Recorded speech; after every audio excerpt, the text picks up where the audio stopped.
trending TikTok for a while of people who were starting to look at the scriptures, not really intently, but they found a verse, I believe, Proverbs 31, where Lemuel's mother is speaking. And Yeah, she says, don't give your strength to verse women. three. Verse Verse three. It 3. says, yeah, it says, what shall I say, O my son? What, O son of my womb? What, O son of my vows? Do not spend your strength on women or vigor on those who ruin kings. It is not for kings, O Lemuel. It is not for kings to drink wines or for rulers to crave strong drink. Yeah, yeah. So I just want to sit here for a second and we can transition. There were so many perspectives that were swirling around. Men ain't supposed to pursue women, right? Men ain't supposed to do this, do that. I was today years old when I found out that men are not supposed to chase after women. Proverbs 31. First of all, don't give your strength to women. Like, what does that mean? Don't give your money, yourself, your essence, your who you are to women, because that has brought kings down. This is how powerful women are. We have the ability to bring down kings. Can I get some just a little bit of biblical context here? This text is not insinuating that he ought to not pursue a woman. What this text is simply saying, she said, give your strength, give all your strength. This means to not forsake what you are called to do by God for the sake of a woman. So if I'm giving my all, and by my all, I mean I have literally left everything that I was assigned to do in this life. I forsook my calling, my assignment. I forsook responsibility. I forsook all these things for the sake of just having this one girl in my life. I am now doing both of us an injustice. And now I have given her, as she goes on to talk about when she goes on to speak about drinks. And it's so interesting because there's a comparison, there's a parallel, because she begins to talk about this type of woman that we ought to not give our strength to. And then she starts describing this woman that is virtuous. Who can find a virtuous woman? We'll spend some time on that another day. Compares and contrasts. Yeah, compare and contrast. There's a parallel in this text. So it seems to me, ooh, it seems to me that this woman that is first introduced to us in Proverbs 31 is not only a woman by way of giving all of Lemuel's strength to her, can she then use and abuse against him, tearing him down, but she is not even supposed to be one he is fitted to pursue. Because in some way, shape, or form, this woman is not aligned in the measurement and following of God as Proverbs 31 woman that is described. So come on in the room. Let's get some help. You are upset at how worldly women are treating you because they don't have the standards, principles, and applications designed for them to help you the way you're looking for it.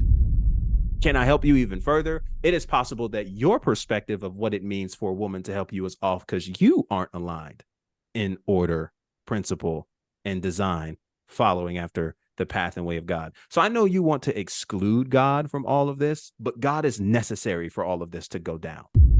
So you're removing the very important element that is necessary for you to move in wisdom and know how to navigate in the relationships you're connecting with. So it's not to say that, hey, men aren't supposed to pursue women. That scripture is in context saying, yo, don't abandon what God's called you to do in order to make this happen. Your life is not about having the most women and getting the most access to such. Because when that is perverted and out of the context, you will lose your way. When you prioritize rushing to places of romance with every girl you see, when you prioritize that, you are moving outside of your purpose. There's no purpose there. So she says, hey, I need you to, in that same thing, what she's implying, I need you to focus on what God is calling you to do and who God is calling you to be in the midst of this. Then we'll travel to verse 10. Who can find a virtuous woman? Now we're traveling to verse 10 because as you are making room for God and pursuing him with all your heart, mind, soul, and strength, then he will make room for a virtuous woman to come to your life who is doing the same in her own individual life. And it's not to say that she's fully there, but she is definitely equipped and further and in a better position for you and her to come together than the woman that you were trying to make room for that isn't even aligned in the principles and standards of God, because you potentially weren't even aligned in that. So we need to get ourselves together in order to get that. And the scripture says, he who finds Finds a wife finds a good thing. Maybe I'll ask this. I won't put it as a blanket statement. This is a thought I've had. He says, he who finds a wife finds a good thing. So she doesn't become your wife when you put a ring on it. She's already moving in wife qualities when you meet her. Yes. She's not. That is the inference of that text, is that she already is prepared as a wife to be a wife. To be a wife. Mm-hmm. And so here's another thing too, man. It's like, yo, this is amazing. So she's already moving in that space. She's not mine yet, though. You know what I'm saying? Because we're in that process of meeting and whatever the case is. I found a wife, Lord. What you think about her? Is she mine, though? That's kind of the question and prayer that you might want to come with if you encounter something like that. And then it's like, he who finds a wife finds a good thing. So I obtained favor when I met her. That's kind of how I see that too. Maybe it's a different take on that, PD. I'd love to hear your thoughts on it. It's like, I feel as if I'm favored because I found her. I see her. I encountered her. Amen. And I'm even more blessed if I play my cards right, not in a worldly play way, but by being obedient to what God is calling me to. If I move in the righteous ways that I am called to, I'm not only favored when I actually then put a ring on it. I was already favored because I met her. Now I'm already in abundance of blessing, because now this is where not only Christ is present, but this all makes sense. And we're able to move forward to where God calls us, because we're now one, being able to do kingdom work together in the earth. I that's what I've seen in that text. You let me know if that's something. Text in context. Mm-hmm. He who finds a wife finds a good thing. A good thing. And obtains favor from the Lord. Yes, there is a favor that God puts on a man finding a wife. He calls the wife a good thing. We look at Proverbs and it says, who can find a virtuous woman? It's a man who is on his P's and Q's, spiritually speaking, that does it. So you circled it back all the way to what I was trying to get to in the first place. You already answered it, so I ain't going to go into all of it. The ideal here is what is God's vision for males and females, and how polluted have we made it, even in Christianity, because of listening to all these people. Well, this is what a real man does. This is what a real man does. No. And especially the people that are sharing this information, I'm like, I need to have some proof that your relationship, first and foremost, is built out of who God is and what God says, and that you're exercising these things. You just, so for example, I heard it, watch this. Lord, I was trying not to go here. I'm going to say this quick. This has been one of the more trending things. So you expect me to open the door for you, close the door for you, protect you if we get into a fight, protect the house, provide this, provide that, do all this other kind of good stuff or whatever, whatnot, be everything that you think that I'm supposed to be, but you don't want to, you want to treat me some kind of way. You want to deal with me some kind of way, or whatever, whatnot. Let me tell you something. I'm supposed to do that, not because you're a woman. Watch this, but because I'm a man. Having nothing to do with who you are, but having everything to do with how I was designed. That should just flow out of me. And you shouldn't have to applaud me for doing what I was built to do. I was built to navigate those scenarios. I'm supposed to navigate those scenarios. We're trying to make that like a point. So you expect me to do this? You expect me to protect you, don't you? You expect me to be, but you don't want to. Bruh, you didn't find a good thing. You found something that was other than good. Because a good thing is going to recognize that that was your responsibility and thank you and never dog you for it, thereby you never having to mention it to her at all. Never have to mention it at all. It's like, man, what's understood ain't got to be explained. Like we're trying to put those good labels on people that aren't descriptive of that label. Bruh. So it's like you're trying to force it, and that's just not them. So why don't you just pick up shop and move on? It's just not them. Because it's just not them. Like, man, what can I do for you? What can I do for you? You got two people who come into a relationship like that, and everything is going to flow as it ought to. When you are the right man, and you therefore attract the right woman, there's going to be enough qualities in you that she's going to uphold and honor and respect. And there are going to be enough qualities in her that you're going to uphold, honor, and love, to where you aren't going to do something that is going to harm, hurt, or disrespect, dishonor her in any way. And vice versa, she's not going to do it to you, because the headship of her life is Christ and the headship of your life is Christ. Right, it should be. And so what it should be is that you both are honoring each other, aligned in the same principles and values, to where if she steps out with a friend's night, you're not sweating because she's having a friend's night and you thinking she in somebody else's bed getting in somebody else's drawers. You're not concerned about that because she don't want that clown.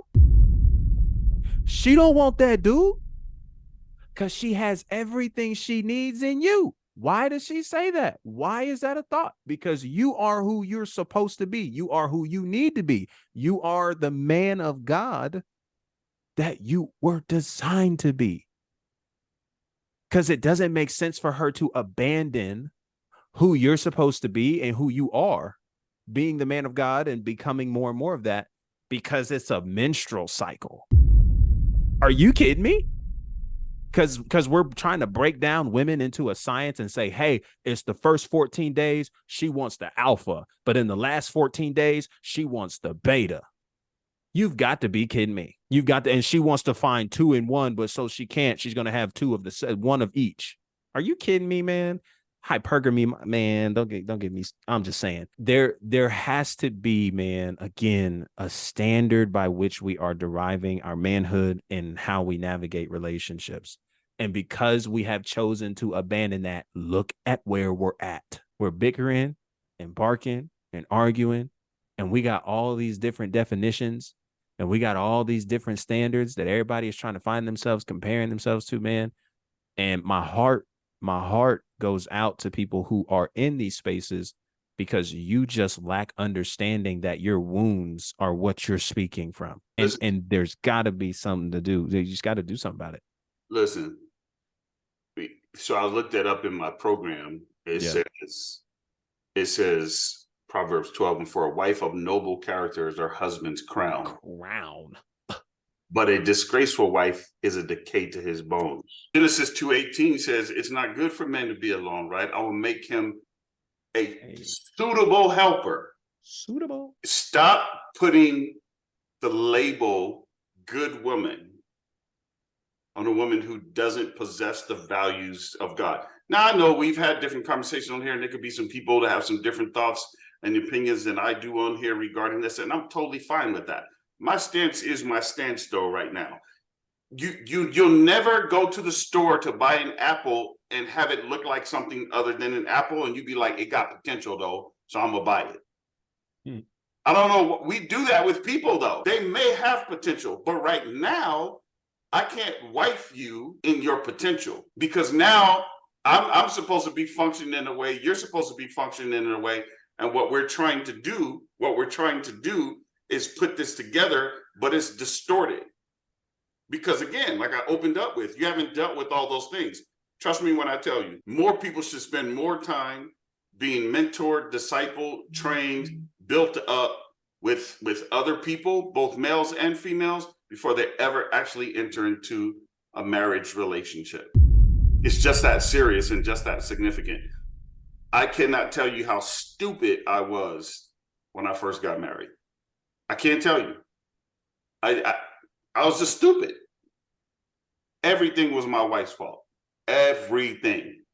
I let her know it was her fault. Everything was her fault. We need to be discipled, matured, and built up. And watch this, already be a husband. You need to be a husband already, and you need to have those, and you need to surround yourself with people who will call you on your crap. You really do, and won't let you get away with stuff and be like, man, that's just women. No, you have an obligation and responsibility there.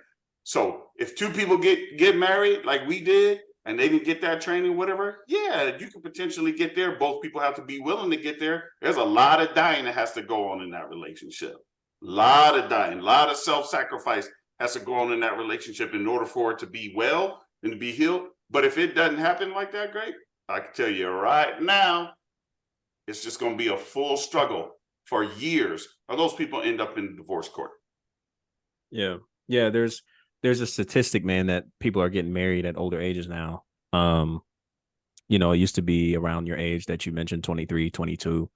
Now it's more towards the 30. It's more like 28, 27, 29. I agree with it. I agree. And so at there was a time where I, and I've been asked this a couple of times, my thoughts on young marriage, and how I've always said it, man, is like, man, I just think you need to know what you're doing. I'm especially because I've understood, and the more and more that I've grown in understanding the depths of marriage and relationship and love, I'm not one that's ever going to suggest that somebody rushes into that space. Just because, bro, it's more than what you think it is. There is still so much to learn and to grow, not just as a man, but just understanding that whole scenario and situation. Yeah. Before walking into that, off of butterflies and feelings, like, because that isn't always gonna be there. It will And not so always. you know what I'm saying? Yeah. So I want to be able to say, man, in my life that I married one woman and we did that thing our entire lives. I want to be able to say that. I want to be able to experience that and live that. And in order to really be able to step into that space where I'm able to say, man, no, we did it. We did the work, and we were able to get to a healthy space where we were able to continue doing the work together and be able to look back and say, yo, if we got married earlier, we may not even be here right now. True story. Because there's so much work that's involved here. And it's Miles Monroe said there's nothing worse than two dumb people getting into a marriage. He said not only does she not know what she's doing, you don't know what you're doing. And so and y'all meeting at the altar? What are we doing? I just said that, right? Yeah, you just said it. Yeah. And so fortunately, I've made it this far. Yeah. But I had no business getting married that young. Yeah. And it's a hard thing. It's a hard thing for young people to swallow too, especially. And I think it's all young people, right? You kind of think you know more than you really do. And so, you kind of move into those spaces. Most of y'all, if we're being honest on here, this is the True Project. Yeah. Most of y'all just want to have sex legally. That too. Y'all just want some booty.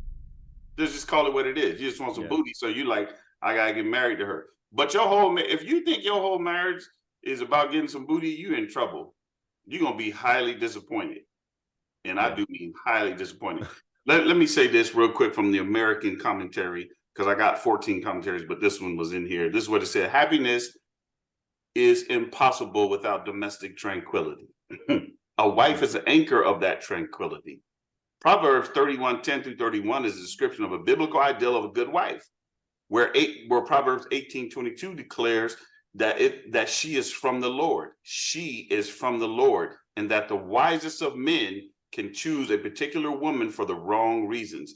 It is only by divine providence that one's choice will turn out to have been a good one. Mm. Woo! And just like that, this video has come to the end. But don't worry, your boys got more. Subscribe, like this video, share it with a friend, and definitely check out the channel to learn more about how you can build healthy, happy, whole, and biblical relationships. I'll see you over there. Peace.